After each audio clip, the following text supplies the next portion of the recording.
Egypt, flying to the Kingdom of Bahrain, our plane was largely empty. You definitely know you're heading into an area of unrest when you are one of the only people on the plane headed to that country. Days after the Egyptian revolution toppled President Hosni Mubarak, Bahraini citizens took to their streets to demand reform.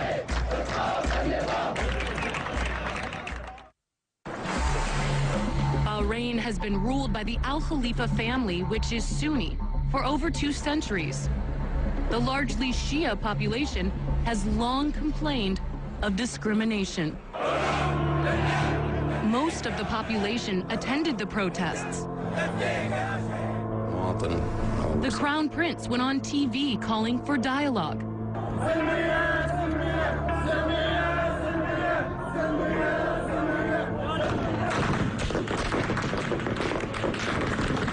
But when unarmed protesters were killed by the Bahraini police, the hopes for reforms dimmed. Dozens of tanks were brought in from Saudi Arabia to quash the rebellion. When we arrived, the streets were silent.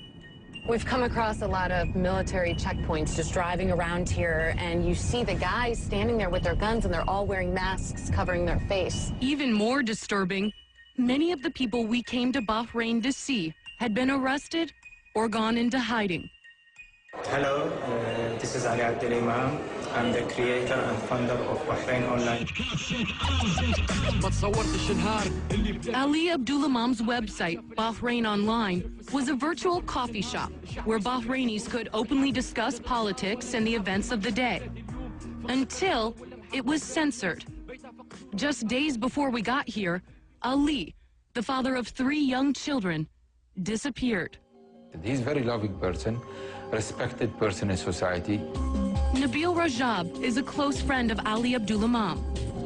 What is Bahrain Online? Why is it so feared by the government? Bahrain Online is the oldest chatting forum that we have, and all the opposition, which is mostly Shia, are active there. And that is disturbing the government because it is the busiest website we have in Bahrain. I just want to be free in my thought, free in my speech. For years, Ali ran the popular website secretly.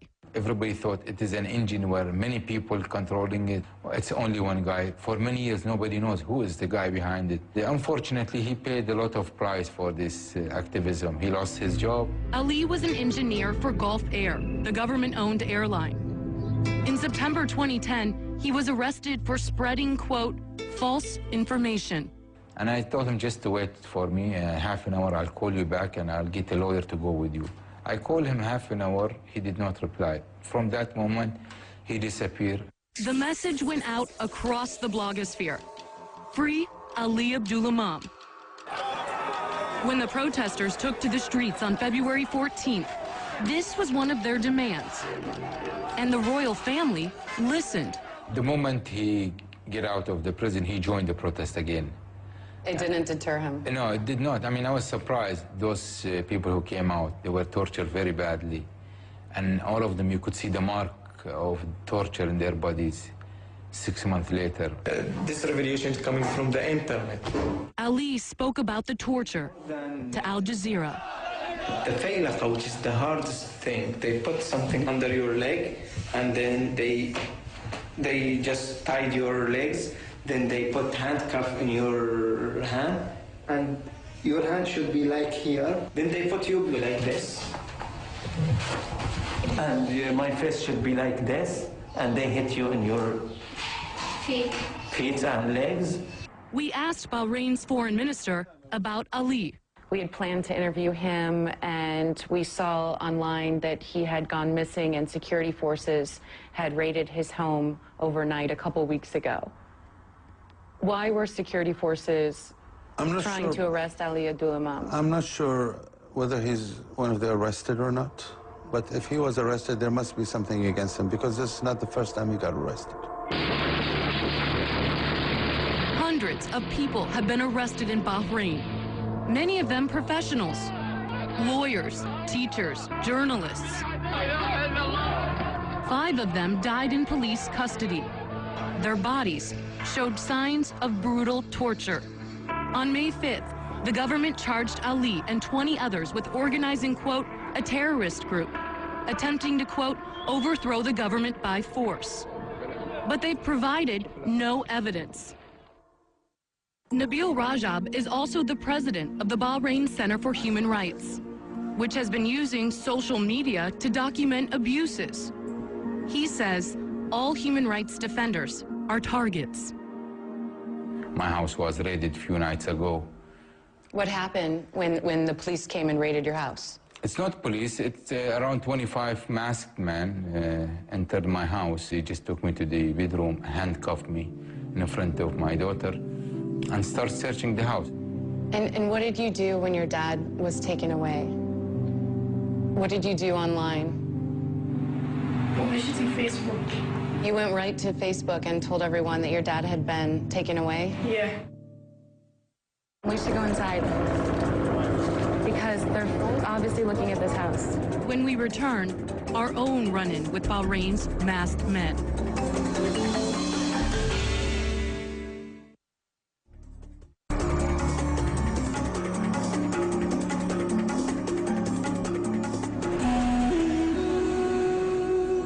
The protesters seem to have disappeared from Bahrain's capital thanks to the intense military crackdown.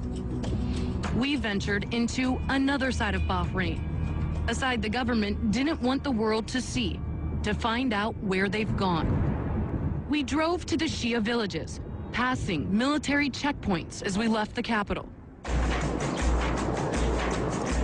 So we're gonna hang out with these protesters for a little bit.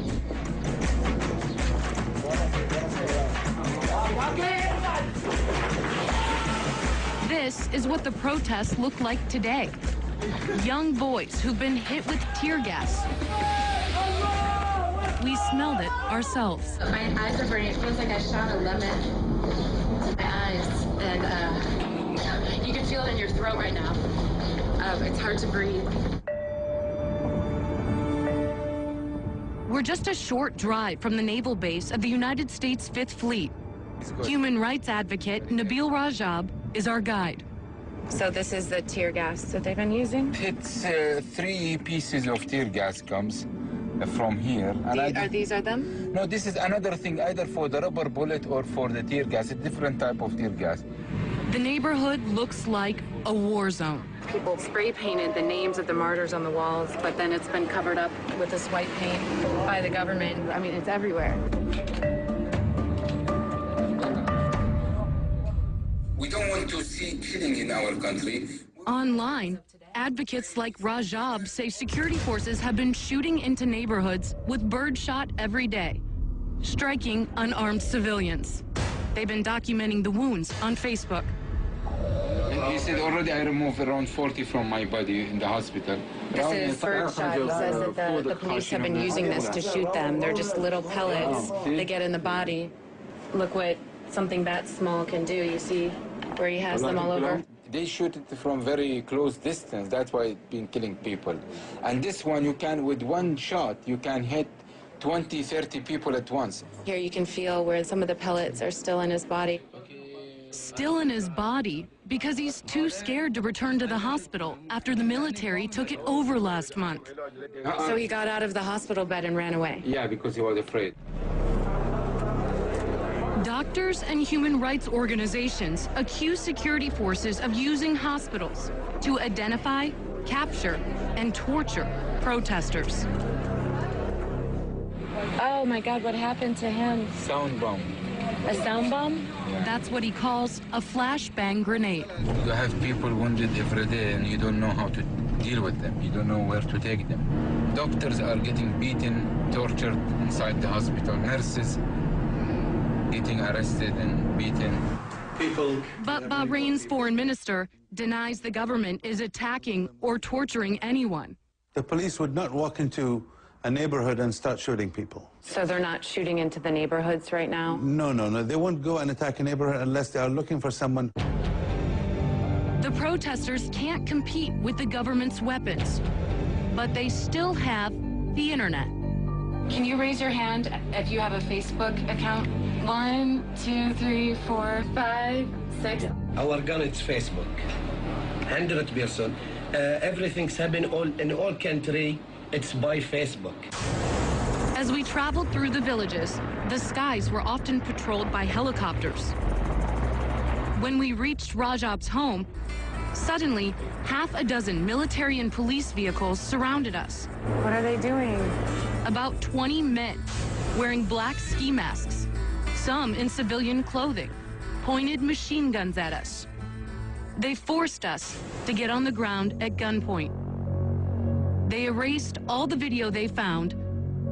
Then we were taken to a police station and interrogated for nearly 6 hours before being released. Bahrain's foreign minister says our detention is part of the new necessary security in the country. It had to be done nowadays during this period of restoring law and order in a way that protects everyone, including your team. Is that unusual for masked men with guns? I mean, there were about 20 of them approached us. Well, it's unusual because the whole situation around us in Bahrain is unusual. We have never seen this before in our lifetime. After we are detained, government minders are attached to our team at all times. They do not allow us to film any of the tanks or soldiers. Come on, how can we not shoot this stuff? Our minders tell us there are no protests. If there's Can we do the protest? do they What protest? protest? There's no protest. The minders instead bring us to see the nice things in Bahrain. Enter in through here.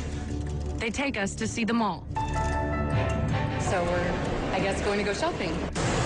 Meanwhile, as we are being minded, human rights workers tell us security forces continue to raid homes late at night, taking the opposition away, one by one, at gunpoint.